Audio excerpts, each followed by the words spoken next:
Timnas Indonesia resmi berada di grup B bersama Irak dan juga Arab Saudi. Kualifikasi Piala Dunia Round 4 akan digelar pada bulan Oktober. Indonesia satu-satunya wakil dari Asia Tenggara yang akan berjuang di kualifikasi Piala Dunia Round yang kemungkinan akan digelar di Jeddah, Arab Saudi dengan sistem home base. Mengingat lawan yang akan dihadapinya adalah Arab Saudi dan juga Irak, tentu Timnas Indonesia asuhan Patrick Kluivert harus segera berbenah diri sebelum kualifikasi Piala Dunia Round 4 itu dimulai, karena sejauh ini Timnas Indonesia masih memiliki beberapa kekurangan dan itu harus segera diperbaiki, karena di kualifikasi Piala Dunia Round 4 kesempatan untuk lolos ke Piala Dunia semakin menipis dan hanya juara grup saja yang akan langsung lolos ke Piala Dunia. Jadi skuad Timnas Indonesia harus benar-benar serius untuk memperebutkan tiket di kualifikasi Piala Dunia Round 4. Dan kira-kira apa saja kekurangan Timnas Indonesia?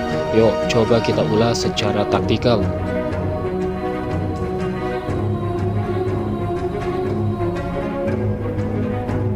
Arab Saudi tentu bukan lawan yang mudah, meskipun Timnas Indonesia sudah pernah bertemu di round 3. Namun jika bertemu dengan Arab Saudi lagi, kemungkinan kekurangan Timnas Indonesia ini akan dieksploitasi oleh pemain Arab Saudi. Saat menghadapi Cina, kekurangan Timnas Indonesia terlihat. Cina yang saat itu memainkan direct pass untuk memanfaatkan second ball, memperlihatkan kekurangan Timnas Indonesia. Di sini terlihat sekali jarak pemain bertahan dan pemain tengah sangat jauh sekali, kemungkinan sekitar 15 atau 20 meteran. Kekurangan seperti ini tentu bisa dieksploitasi oleh lawan, dan saat itu Cina meletakkan dua pemainnya di pocket zone. Semua itu dilakukan karena Cina memainkan direct pass untuk memanfaatkan second ball, dan di sini transisi pemain Timnas Indonesia dari menyerang ke bertahan sangat lambat sekali, sehingga terlihat ada dua pemain Cina yang berdiri bebas dan tanpa pengawalan, dan hal seperti ini harus dikurangi. Karena bagaimanapun Arab Saudi sering melakukan direct pass untuk memanfaatkan second ball. Dan sebagai contoh, ketika Arab Saudi menghadapi Bahrain, Arab Saudi di sini terlihat sekali memanfaatkan transisi pemain Bahrain yang lambat dan mengeksploitasi pocket zone Bahrain.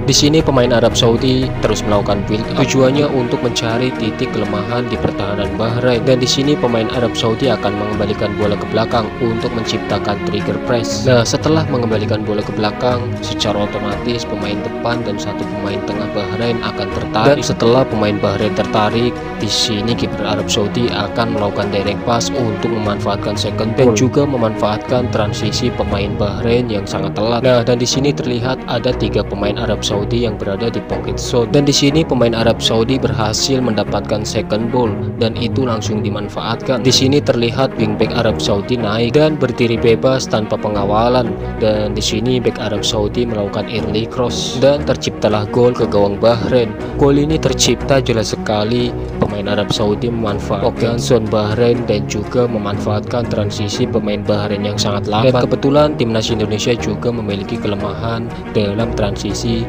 menyerang ke bertahan dan juga memiliki masalah jarak pemain bertahan dan jarak pemain tengah sangat jauh sekali atau sangat lebar sekali, sehingga menciptakan ruang antar lini yang sangat lebar sekali, dan itu bisa dieksploitasi oleh lawan. Indonesia kerap menggunakan formasi 5-4-1 ketika tanpa bola atau bertahan, sejajarkan winger kanan dan winger kiri dan juga dua midfielder, sehingga kerap kali menciptakan ruang antar lini yang sangat lebar atau pocket zone, yang mana itu bisa dieksploitasi jika Timnas Indonesia bertemu dengan lawan-lawan yang berpengalaman seperti Arab Saudi dan juga Irak. Dan kekurangan Timnas Indonesia ini sebenarnya sudah pernah dieksploitasi oleh Jepang saat menghadapi Jepang, dan di sini Jepang menggunakan taktikal third man running, dan karena inilah Timnas Indonesia kalah 6-0. Sebenarnya kita bisa mengikuti cara Australia ketika bertahan menggunakan 5-4-1, di mana di sini Australia tidak menempatkan midfieldernya sejajar dengan winger kiri dan winger kanannya, sehingga jarak pemain bertahan dan midfielder tidak terlalu jauh dan jarak midfielder ke penyerang tidak terlalu jauh juga, sehingga meminimalisir lawan untuk mengeksploitasi pocket zone. Dan di sini terlihat sekali